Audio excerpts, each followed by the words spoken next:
City cable news కి స్వాగతం.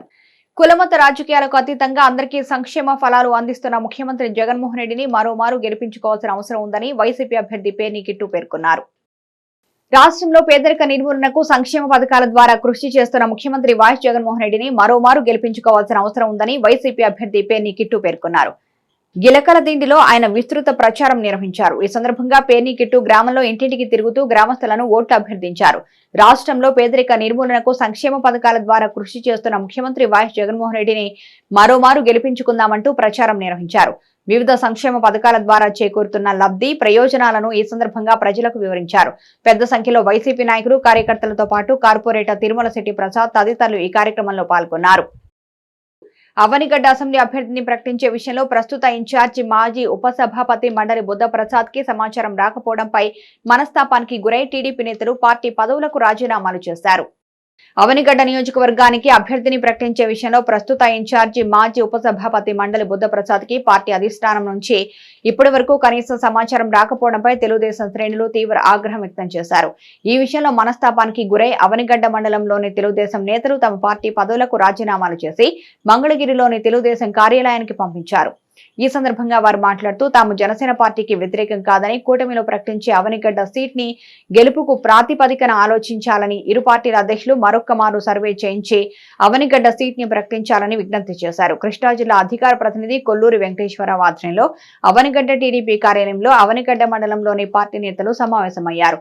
ఈ సందర్భంగా కొల్లూరి వెంకటేశ్వరరావు మాట్లాడుతూ అధికార పార్టీ అసమర్థత వల్ల ప్రతిపక్ష పార్టీ పోరాటాల వల్ల మండలి బుద్ధప్రసాద్ కి గెలిచే అవకాశాలు మెండుగా ఉన్నాయని చెప్పారు.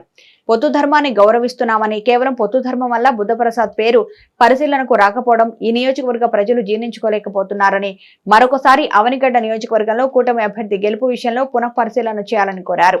ఈ కార్యక్రమంలో తెలుగుదేశం పార్టీ అవనిగడ్డ మండల అధ్యక్షులు యాసం చిట్టిబాబు, కరా సుధాకర్, పండ్రాజు లంకమ్మ ప్రసాద్, బండే కనకదుర్గ, మాదివాడ లక్ష్మీ తులసి, అన్నపురెడ్డి, లక్ష్మీనారాయణ తదితరులు పాల్గొన్నారు.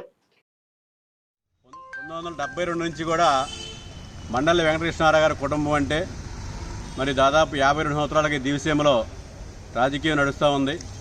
మండలి వెంకటకృష్ణారావు అంటే దివిసీమ గాంధీ అని కొలుస్తూ ఉంటారు. తన తనయులు మండలి బుద్ధప్రసాద్ గారు వచ్చిన తర్వాత కూడా ఈ యొక్క నియోజకవర్గంలో వారిదైన ముద్ర వేసుకుని ఈ నియోజకవర్గ ప్రజలందరితో మమేకం అవుతూ ఈ నియోజకవర్గ అభివృద్ధికి ఎంతగానో కృషి చేసినటువంటి మండలి కుటుంబం ఈ రోజున మరి టిక్కెట్ దక్కకపోవడం చాలా మేము నిరాశ నిస్పృహలతో ఉన్నాము. ఈరోజు చాలా బాధాతత్వ హృదయంతో మాట్లాడుతూ ఉన్నాం. ఏదైతే మా నాయకుడు చంద్రబాబు నాయుడు గారు, అదేవిధంగా జనసేన అధ్యక్షులు పవన్ కళ్యాణ్ గారు ఉమ్మడి విధానంగా మేము వెళ్తూ ఉంటే మరి మొదటి జాబితాలో మా పేరు వస్తుందని చాలా ఆశగా ఎదురు చూసాం. కానీ అది 2, 3 జాబితాల్లో కూడా పేరు రాకపోవటం, ఈ నియోజకవర్గాన్ని జనసేన కేటాయించారని చెప్పి ఈ యొక్క సమాచార మాధ్యమాల ద్వారా తెలుసుకుని మేము ఏదైతే మా నాయకుడు బుద్ధప్రసాద్ గారిని మరి ఆయన గురించి అందరూ ప్రపంచంలో అందరికీ కూడా తెలుసు. ఆంధ్రప్రదేశ్ రాష్ట్రంలో ఆయన భాషా అభ్యున్నతి కోసం, అదేవిధంగా తెలుగు భాష కోసం, అదేవిధంగా సౌమ్యుడు అటువంటి బుద్ధప్రసాద్ గారిని ఈ రోజున పక్కన పెట్టే విధంగా నడుస్తున్నటువంటి వ్యవహారం అంతా కూడా చాలా బాధేస్తూ ఉంది మాకు. మరి అధ్యక్షుల వారు ఇప్పటికైనా పునరాలోచించుకోవాలి. ఈ నియోజకవర్గంలో మరి తెలుగుదేశం పార్టీ కంచుకోట ఉన్నటువంటి అవనిగడ్డ నియోజకవర్గంలో మరి అవనిగడ్డకి బుద్ధప్రసాద్ గారికి కేటాయించాలని చెప్పి అందరూ డిమాండ్ చేస్తూ ఉన్నాము. అదేవిధంగా మేము ఒకటే కోరుతా ఉన్నాం. ఇప్పటివరకు కూడా మీరు ఎన్ని సర్వేలు చేయించారో మాకైతే తెలియదు. ఇక మీదట ఎన్ని సర్వేలు చేయిస్తారో కూడా మాకైతే తెలియదు. ఏ ఒక్క సర్వేలో అయినా సరే మండలి బుద్ధప్రసాద్ గారు అయితే ఉమ్మడి అభ్యర్థిగా ఓడిపోతారు అని చెప్పనంటే మేము ఇవన్నీ కూడా వెనక్కి తీసేసుకుంటాం.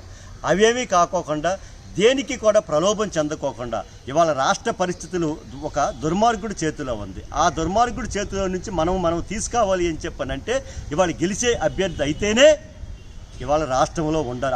అన్ని నియోజకవర్గాల్లో కూడా ఇవాళ అవనిగడ్డ నియోజకవర్గంలో కింద స్థాయి నాయకుడి కాడి నుంచి కార్యకర్తల నుంచి జనసేన పార్టీలో కూడా 60% మంది బుద్ధప్రసాద్ గారి నాయకత్వాన్ని, ఆయన అభ్యర్థిత్వాన్నే వాళ్ళు కూడా కోరుకుంటున్నారు.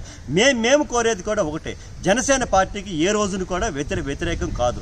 మేము బుద్ధప్రసాద్ గారి పేరుని మళ్ళా ఒక్కసారి అటు చంద్రబాబు నాయుడు గారికి, ఇటు పవన్ కళ్యాణ్ గారికి, అటు బీజేపీ వారికి కూడా ఉమ్మడి అభ్యర్థిగా మరొకసారి ఆలోచించాలి అని చెప్పనని మేము కోరుతున్నాం, డిమాండ్ చేస్తున్నాం. ఇంకొకసారి ఆలోచించి అలాంటి నీతి నిజాయితీ గల వ్యక్తి అయితే అవనిగడ్డ నియోజకవర్గంలో ఈజీగా గెలుస్తారు. ఇవాళ భారీ మెజారిటీతో గెలుపొందుతారు అని చెప్పానని ఇవాళ కార్యకర్తలు అందరూ కానీ సాధారణ మానవుడు కూడా ఇవాళ బుద్ధప్రసాద్ గారు కాకపోతే ఇవాళ అవనిగడ్డ సీటు వాడిపోద్ది అని చెప్పానని మళ్ళా వైసీపీ ఖాతాలకు వెళ్ళిపోద్దానని.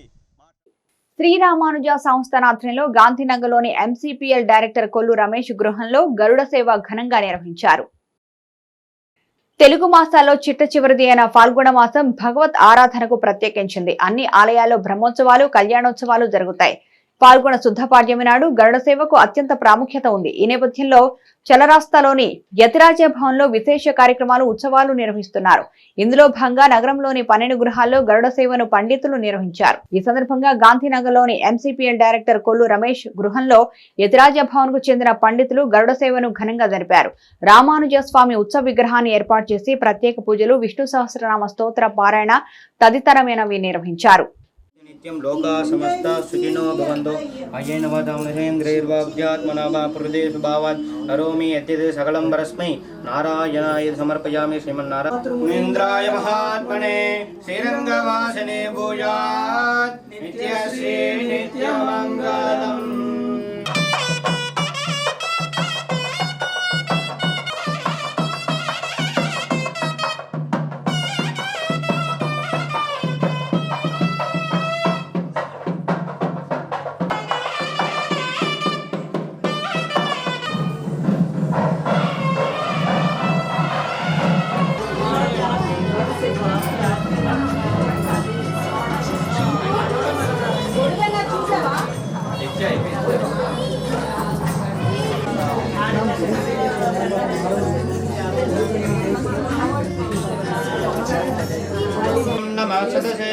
नमः सतसस्पदये नमः सखीनां पुरोगाणां चक्षुषे नमो देवे नमादरं मुनिं लक्ष्मीनाथसमारम्भां नादयां नमध्यमाम् अस्मदाचार्यपर्यन्तां वन्दे गुरुपरम्परां यो नित्यमच्युतपदां भजैस्मरम्.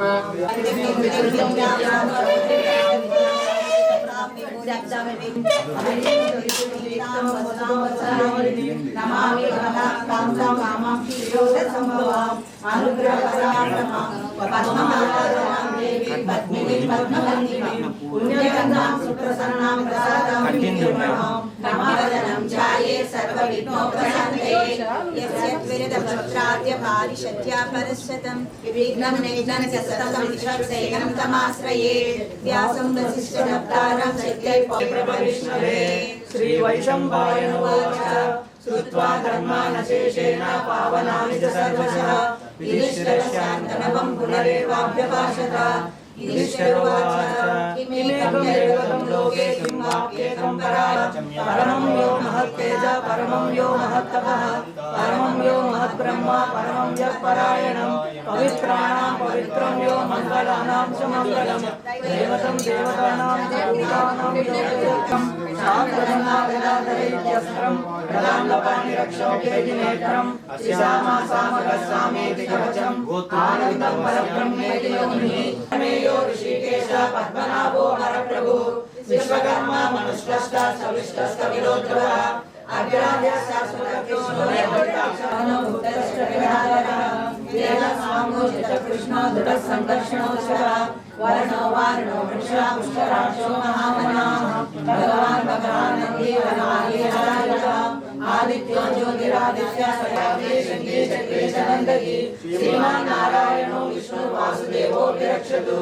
श्री वासुदेवो रमेति रमे रामे मनोरमे सहस्रनाम तत्तुल्यं राम नाम वरानने श्रीराम राम रामेति पुरुषङ्गैकण्डे इन्नानि मन्नन् बालिन्ने लक्ष्मीर्णलाक्षाङ्गदाक्षादिवच्चवक्षसे क्षेमङ्गराय सर्वेषां श्रीरङ्गाम्ने सर्वभोगाय मङ्गलं केशववासञ्जनाथो वा श्रीपतिर्वेददात्रिकै विदर्गाय महाप्राज्ञे भाष्यमाराय मङ्गलं गुणामोलावदिन्नाय दोषिताखिलसूरये सौम्यदा मात्रमणये शान्तायाप् अडिवामोडन् निन्नाडुडमिन्द्रियायुरं वल्लाण्डे अडिवायिन् वरमार्गणे मार्गेन्द्रमङ्गलगिरं श्रीमद्भद्रकामदिरं संवर्धया श्रीमन्न श्रीरंग श्रीमद्भद्रमानदिनं संवर्धय नमः श्रीशै मारन திருவாய்மொழி பொருளை மாநிலத்தோர் திரும்படி உரைக்கும் சீர் செய்யதாமரை தாளினை வாழியே சேரைவாணி திருநாயோ சதமானம் பவஜதாய பிரசதேந்திரியே ஆயுஷ்யவேந்திரியே ప్రదేదేష్టాసి. మచిలీపట్నంలో మంచినీటి సమస్యకు నగరపాలక సంస్థ నిర్లక్ష్యమే కారణమని టీడీపీ కార్పొరేటర్లు ఆరోపించారు. మచిలీపట్నంలో మంచినీటి సమస్యకు నగరపాలక సంస్థ నిర్లక్ష్యమే కారణమని టీడీపీ కార్పొరేటర్లు ఆరోపించారు. టీడీపీ కార్యాలయంలో ఏర్పాటు చేస్తున్న మీడియా సమావేశంలో వారు మాట్లాడుతూ ప్రతిరోజు మంచినీళ్లు ఇస్తామన్న స్థానిక ఎమ్మెల్యే హామీ ఏమైందని ప్రశ్నించారు. ప్రస్తుతం రోజు విడిచి రోజు సరఫరా చేసే పరిస్థితి పోయి 2 రోజులకోసారి నీటి సరఫరా చేయాల్సి రావడం నగరపాలక సంస్థ అవగాహన రాహిత్యానికి అసమర్థతకు నిదర్శనమని వారు విమర్శించారు. వేసవికి ముందే మంచినీటి ఎద్దడి ఎదుర్కొనేందుకు నిర్దిష్ట ప్రణాళిక రూపొందించడంలో నగరపాలక సంస్థ ఘోరంగా విఫలమైందన్నారు.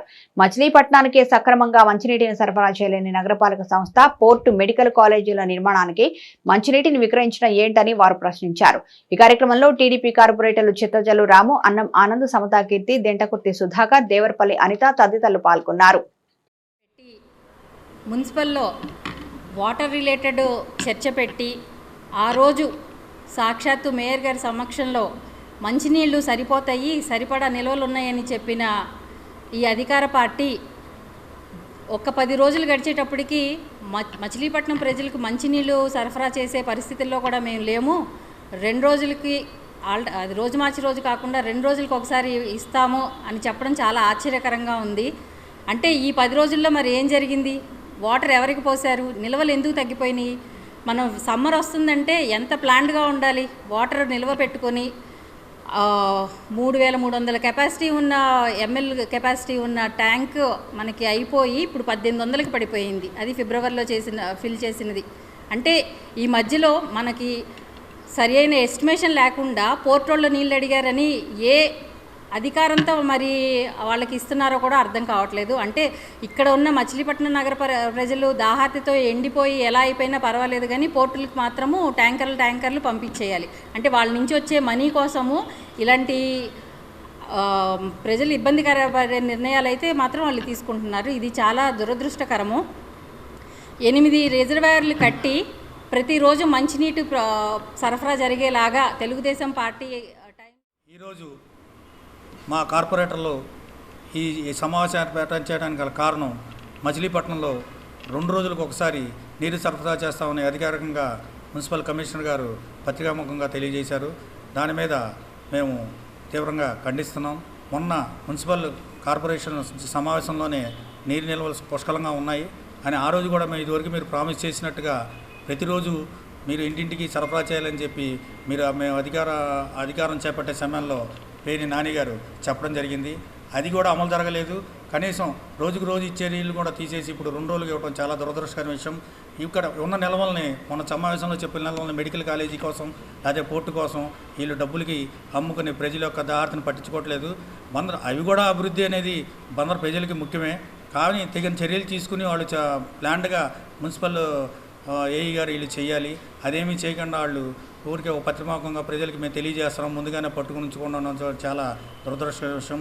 ఈ విషయాన్ని మా తెలుగుదేశం పార్టీ తరఫున తీవ్రంగా ఖండిస్తూ దీన్ని ఇక ముందు కూడా తొందరగా త్వరితగతిన ప్లాన్ చేసి అందరికీ సక్రమంగా రోజు వచ్చి నీళ్ళు వచ్చేట్టుగా ఏర్పాటు చేసి ఈ యొక్క నీటి సరఫరాని శుభ్రంగా చేయవలసిందిగా మా తెలుగుదేశం పార్టీ తరఫున గట్టిగా డిమాండ్ చేస్తున్నాం.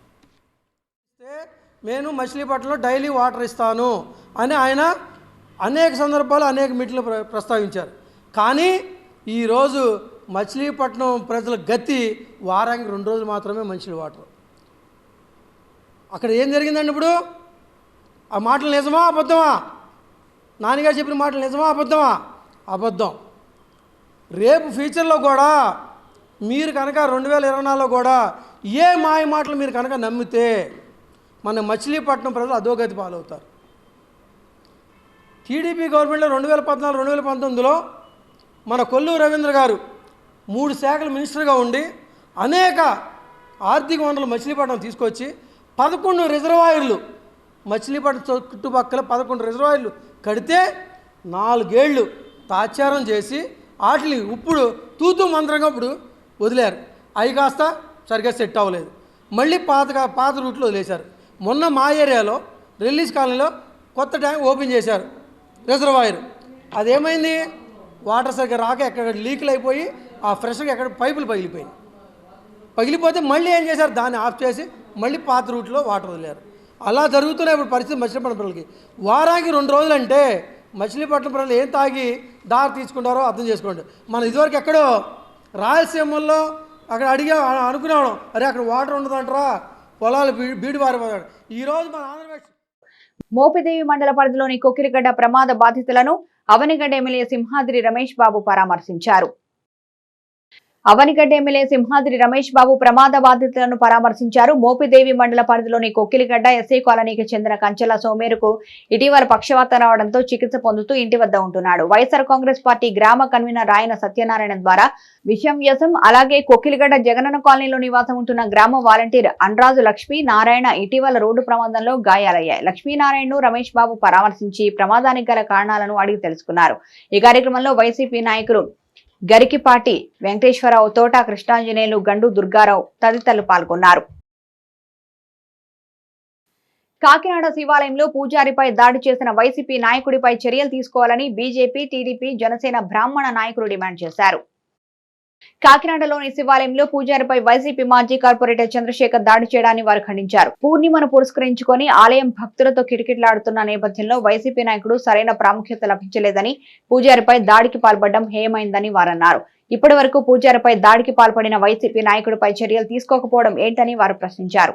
వైసీపీ పాలనలో బ్రాహ్మణులు అణచివేతకు గురవుతున్నారని వారు ఆరోపించారు. ఈ కార్యక్రమంలో బీజేపీ నాయకుడు అయోధ్యరాము, ధూళిపాడ శ్రీరామచంద్రమూర్తి, టీడీపీ నాయకుడు పివి ఫణికుమార్ తదితరులు పాల్గొన్నారు.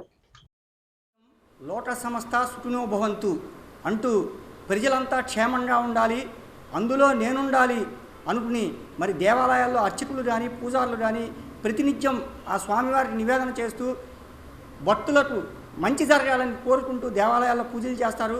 అలాంటి దేవాలయాల్లో ఇవాళ వైసీపీ అధికారంలోకి వచ్చిన తర్వాత దాడులు ఎక్కువైపోయినాయి. ఈ 5 సంవత్సరాల పరిపాలనలో ముఖ్యంగా నిన్న ఎలక్షన్ కోడ్ వచ్చిన తర్వాత కూడా వైసీపీ దాడులు ఏ విధంగా ఉన్నాయంటే, కాకినాడ శివాలయంలో అర్చకులు సాయి శర్మ, విజయ్ కుమార్ శర్మలపై వైసీపీ మాజీ కార్పొరేటర్ సిరియాల చంద్రశేఖర్ ఏమీ లేదండి, లైన్లో కాసంత ఉండండి, ప్రసాదం తీసుకుని వెళ్దురు కానీ అంటే గర్భగుడిలో సాక్షాత్తు కాకినాడలో దేవాలయంలో శివాలయంలో గర్భగుడిలో పూజారిని పట్టుకుని తిట్టరాని బూతులు తిడుతూ ఇష్టం వచ్చినట్టు నోటికి వచ్చినట్టు మాట్లాడి చంపమ్మడు కొట్టాడు. ఎంతవరకు సవ్వండి? ఇవాళ ఆ అర్చకుడికి రాజకీయాలతో ఎటువంటి సంబంధం లేదు. ఏదో ఆ అర్చకుడు కాసేపు నిలబడండి, అందరితో పాటు ప్రసాదం ఇస్తాను, తీర్థం ఇస్తానంటే నాకు ముందర ఇవ్వని చెప్పి కొట్టాయంటే ఇవాళ వైసీపీ పాలకుల అహంకారం ఎట్లా? నన్ను లైన్లో ఉండమంటావా అని చెప్పి చెంప మీద కొట్టాడు ఆయన. అంతేకాదు, అదేంటి నన్ను కొడుతున్నావు ఏంటి అని చెప్పి అడిగినందుకు నన్నే ప్రశ్నిస్తామని చెప్పి కాలుతో కూడా తంతే కింద పడ్డాడు. కింద పడితే ఆ కేకలేస్తే పక్కనున్నటువంటి ఇంకొక విజయ్ కుమార్ శర్మ అని చెప్పి అతను కూడా పరిగెత్తుకొచ్చాడు. పూజారి పరిగెత్తుకొస్తే నువ్వెవడరా అని చెప్పి వాడిని కూడా లెంపకాయ కొట్టాడు. ఇదంతా కూడా భక్తులు చూస్తుండగా జరిగినటువంటి సంఘటన ఇది. ఇదంతా కూడా సీసీ వాటిలో రికార్డ్ అయ్యింది కూడా. ఈయన అంతేకాకుండా దేవాలయంలో గర్భగుడిలో పచ్చిబూతులు మాట్లాడాడు. చాలా అనరాని, మనం చెప్పుకోవడానికి కూడా సిగ్గు అనమాట. అటువంటి పచ్చిబూతులు మాట్లాడి బ్రాహ్మణులు అక్కడ పూజారులను అవమానించడమే కాకుండా వైసీపీ ప్రభుత్వం వచ్చిన తర్వాత దేవాలయాల్లో విగ్రహాలు పగలగొట్టడం, రథాలు తగలబెట్టడం, ఏదైతే అర్చకులకి అందరికీ కూడా నేను సరి అయినటువంటి జీతాలు ఏర్పాటు చేసి చక్కటి ఉన్నతమైన స్థితి కల్పిస్తాను, క్వార్టర్లు కట్టిస్తాను అని చెప్పి హామీ ఇచ్చినటువంటి ఈ జగన్ ప్రభుత్వం ఏదైతే ఉందో ఇవాళ ప్రత్యేకంగా కనబడకుండా దొడ్డిదారులో బ్రాహ్మణుల మీద ఖర్చు పెట్టుకొని ఇటువంటి దారుణ అకృత్యాలు చేస్తున్నటువంటి పరిస్థితి వాళ్ళ రాష్ట్రంలో ఉంది. దీన్ని మొత్తం సమాజంలో ప్రజా సంక్షేమం కోసం దేశ నిన్న పౌర్ణమి సందర్భంగా కాకినాడ శివాలయంలో పూజలు నిర్వహిస్తున్న అర్చకుడిపై స్థానిక వైసీపీ నాయకుడు మాజీ కార్పొరేటర్ చంద్రశేఖర్ గారు ఆయనకి సముచితమైన స్థానం ఇవ్వలేదని ఆక్రోశానికి గురై ఏదైతే దేవాలయంలో అర్చకుడిపై దాడి చేయటం చాలా దౌర్భాగ్యమైన పరిస్థితి. కానీ ఈనాటికి ఈ సమయానికి కూడా వారిపై కేసు పెట్టడం కానీ ఎటువంటి చర్య తీసుకోవటం చాలా బాధాకరమైన విషయం. ఖచ్చితంగా ఏదైతే ఈ వైసీపీ ప్రభుత్వం వచ్చిన నాటి నుండి నేటి వరకు అర్చకుల మీద కానీ దేవాలయాల మీద కానీ ఎన్ని రకాలుగా దాడులు జరుగుతున్నాయో మనందరం గమనిస్తున్నాము. ఇప్పటికైనా ఈ రాష్ట్ర ప్రభుత్వం కనువింపు చేసుకుని ఏదైతే చంద్రశేఖర్ మీద కేసు బుక్ చేసి తక్షణమే అతన్ని అరెస్ట్ చేయాలని చెప్పేసి భారతీయ జనతా యువమోర్చా తరఫున డిమాండ్ చేస్తున్నాం. మోపిదేవి మండలం పెదప్రోలు గ్రామంలో శ్రీ అద్దంకి నాంచారమ్మ అమ్మవారి వార్షిక జాతర మహోత్సవం పండుగ వాతావరణంలో జరిగింది. మోపిదేవి మండలం పెదప్రోలు గ్రామంలో శ్రీ అద్దంకి నాంచారమ్మ అమ్మవారి వార్షిక జాతర మహోత్సవం పండుగ వాతావరణంలో జరిగింది. గత 15 రోజుల నుంచి గ్రామోత్సవంలో భాగంగా గ్రామంలో ఇంటింటికి తిరుగుతూ పూజలు అందుకున్న నాంచారమ్మ అమ్మవారు మంగళవారం తెల్లవారుజామున ఆలయానికి చేరుకున్నారు. ఆలయ ఉత్సవ కమిటీ అధ్యక్షులు ఆకుల వెంకటరామయ్య, అభివృద్ధి కమిటీ అధ్యక్షులు కూర గురుప్రసాదుల ఆధ్వర్యంలో ఆలయ కార్యదర్శి కూరపాటి కోటేశ్వరరావు పర్యవేక్షణలో చెల్లపల్లి సిహెచ్ నాగప్రసాద్ బందోబస్తు నడుమ నాంచారమ్మ అమ్మవారి వార్షిక జాతర రంగరంగ వైభవంగా నిర్వహించారు. 2 లక్షల మంది అమ్మవారిని దర్శించుకోగా భక్తులకు ఎటువంటి అసౌకర్యం కలగకుండా ఆలయ కమిటీ సభ్యులు ప్రత్యేక ఏర్పాట్లు చేపట్టారు.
సిటీ కేబుల్ న్యూస్ కి సమాప్తం.